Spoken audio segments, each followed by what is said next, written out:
Die Firma Voith aus Heidenheim an der Brenz hat in den Jahren 2012 bis 2014 36 schwere Dieselloks der Gravita vom Typ 15 LBB im Werk in Kiel gebaut.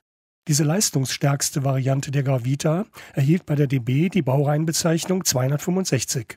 Um sie von der in den 1950er Jahren von der Firma MAK in Kiel gebauten V65 zu unterscheiden, die ab 1968 bei der Deutschen Bahn als Baureihe 265 geführt wurde, lautet die exakte Bezeichnung 1265. Brava hat das A0-Modell der Gravita gerade neu aufgelegt und als 1265-009 in den Verkauf gebracht. Eine um einige Wochen verspätete Vorstellung von Modell und Vorbild gibt es in diesem Video.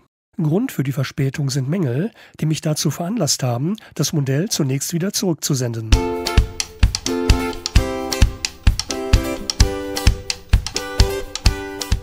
Die meisten der gerade mal etwas mehr als 10 Jahre alten Loks sind bei DB Cargo im Güterzugdienst.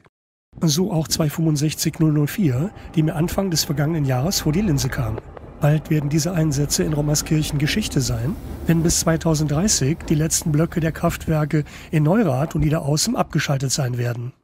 Wie ja bereits in mehreren Videos gezeigt, liegt mein Bahnhofsmodul an der Strecke der Rhein-Erft-Bahn von Köln nach Mönchengladbach in Pulheim bzw. Rommerskirchen. Das Bahnhofsgebäude ist Pulheim nachempfunden, der Mittelbahnsteig stammt aus Rommerskirchen. Und genau hier befinden wir uns beim Blick auf die Gravita. Mit ihren Kohlestaubwaggons ist sie die eingleisige, nicht elektrifizierte Strecke von Niederaußem nach Rommerskirchen gefahren. Über diese Strecke werden die im Norden Kölns im rheinischen Braunkohlerevier gelegenen Kraftwerke in Niederaußem, Neurath und Frimmersdorf erreicht.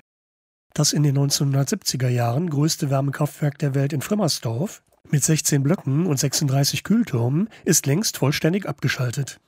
Zum Zeitpunkt der Aufnahme war das Kraftwerk in Neurath mit 3.800 Megawatt das größte Braunkohlekraftwerk in Deutschland und das zweitgrößte in Europa.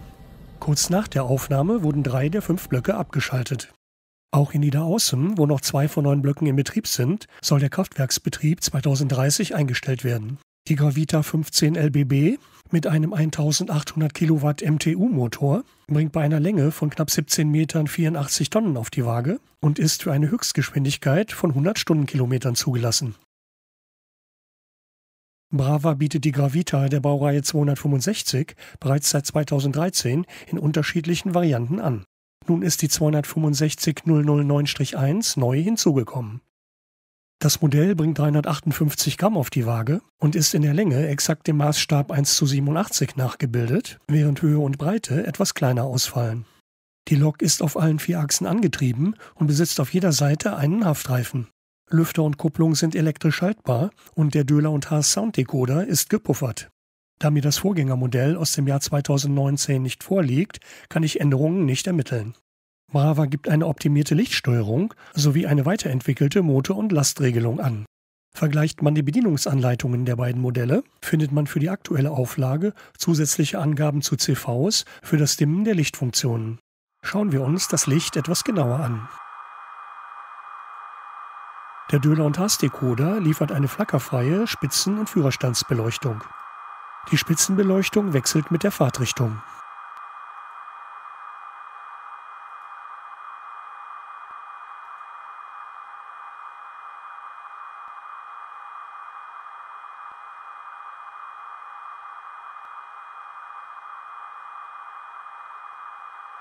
Mit Einstellen der Länderkennung Schweiz in CV 997 sind weitere Lichtfunktionen möglich.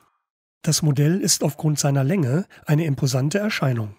Form und Bedruckung sind eng an das Original angelehnt. Leider ist das Umgehen mit dem Modell nicht ganz einfach. Die Seitengitter und Handläufe brechen bereits bei leichtem Druck ab. Kommen wir zum Kapitel Lüfter. Da ich keine Bilder der Gravita von oben habe, fehlt mir der Vergleich zum Vorbild.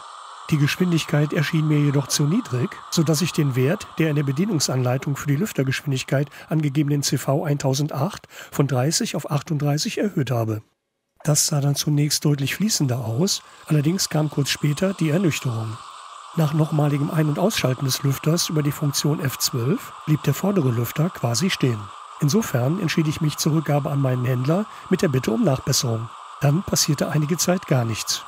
Auf Nachfrage erhielt ich dann 7 Wochen nach dem Versand die Lok zurück. Was ich nicht wusste war, dass der Händler sie inzwischen 3-mal bei Brava eingeschickt hatte. Laut Brava-Schreiben wurde die Lüfterfunktion nachgebessert, sodass laut Testergebnis beide Lüfter die gleiche Geschwindigkeit zeigen. Attestiert wird, dass das Modell dem Werkauslieferungszustand entspricht. Nachdem die Lüfter zunächst etwas besser liefen, ist das nun der aktuelle Stand. Bei jedem neuen Einschalten erhält man ein etwas anderes Ergebnis.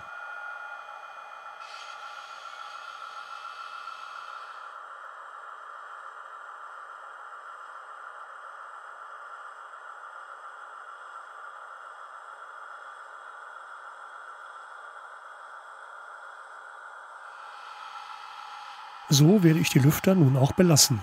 Wie bereits gesagt, fehlt mir ja auch der Vergleich zum Original.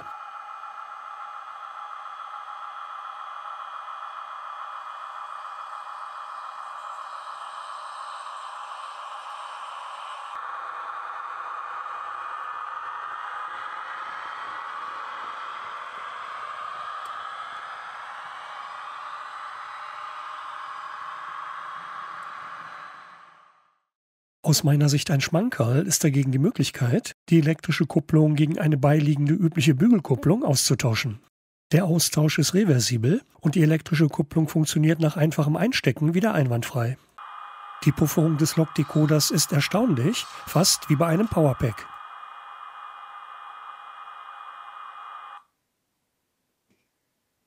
Das Testen der Fahrfunktionen war zunächst schwierig, da die Lok bereits nach kurzer Fahrstrecke entgleiste. Grund war das Abfallen der Abdeckung eines der Antriebszahnräder. Das passierte regelmäßig, sodass ich die Abdeckung mit etwas Hin- und Wegkleber fixiert habe. Bereits zweimal ist auf einer Weiche das Schleiferblech aus der Halterung gerutscht. Da die Lok dabei entgleiste, vermute ich ein Verkanten des Schleifers an den Punktkontakten. Das Wiedereinsetzen ist etwas friemelig. Bei früheren Auflagen der Lok wurde von Problemen mit der elektrischen Kupplung berichtet. Zumindest wenn man einen Waggon mit der passenden Kupplung verwendet, kann ich dies nicht bestätigen. Wie hier zu sehen, funktioniert es grundsätzlich. Allerdings müssen die Kupplungen ausgerichtet sein, sonst geht es daneben.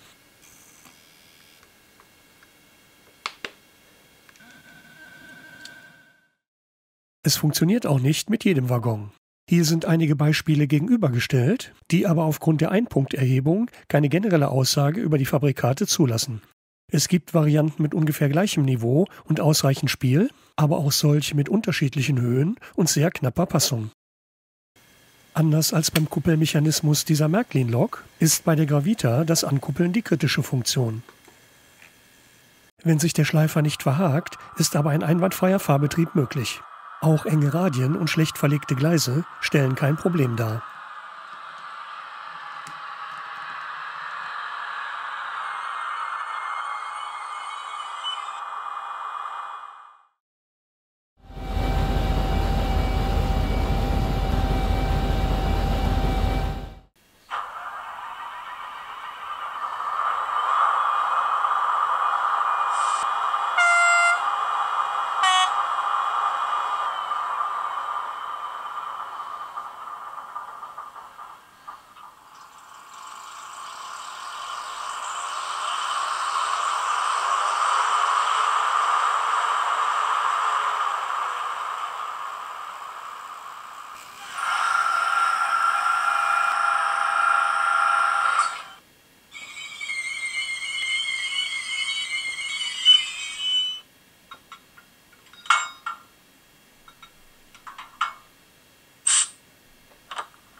Das Gravita-Modell ist ob seiner Größe eine imposante Erscheinung.